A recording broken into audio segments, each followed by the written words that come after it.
what rejections were going on here. Understanding the theory here is super important. So we want to understand the theory in this region. So what's going on over here? So again, the story you want to tell yourself about how to enter a trade.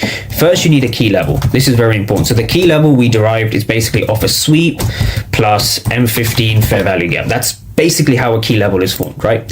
Now, after that, you want to see price entering your zone. So you need key level and then you need some kind of an entry. Now, what determines this entry, right? So when price comes into your key level, what are the only two things you need? Well, you need to know the bid and you need to know the ask. Those are the only two things you need to make any trade valid and successful. So you need to start reading sort of these numbers. Now, not every single number. You want to only read the delta inside of those levels to make it worthwhile, to keep your entries valid.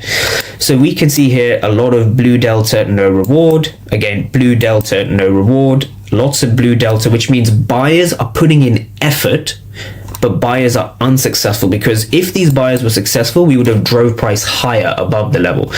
Breaking below our level, despite having all these buyers over here, shows us an absorption of buyers. So it shows you that in this region, over here and also over here, the buyers were unsuccessful.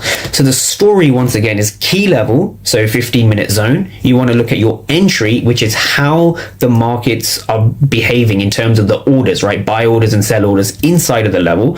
And the last thing you're looking for, which is the whole thing that brings everything together, is absorption. Absorption, right? Who is in control? Who is being passive, right? Are we at demand or are we at supply? So in this case, we actually have passive sellers. Now, what does it mean to have passive sellers? Well, in very simple terms, we're looking at the delta. So here we have delta, and delta is positive. So we have positive delta. Now, if we have positive delta and a break below the zone, so I'm just going to write here break below, this simply means that those aggressive buyers were unsuccessful. So that means that passive sellers are present. And that is the story behind every single trade you want to take. You want to have a key level, you wait for price to enter your key level, you look for absorption by footprint charts, by reading who's in control between buyers and sellers, by reading those footprint charts, by reading the delta inside of your key levels. And once you have that, once you understand the theory, the trades become quite simple. And that's exactly what's going on here. So every trade you take comes down to a key level, entry, and then correct read of absorption. So I'm just going to break down again the second area of absorption. So that was this region over here. So what was going on at this key level? So if you're trading ES futures, you want to be focusing on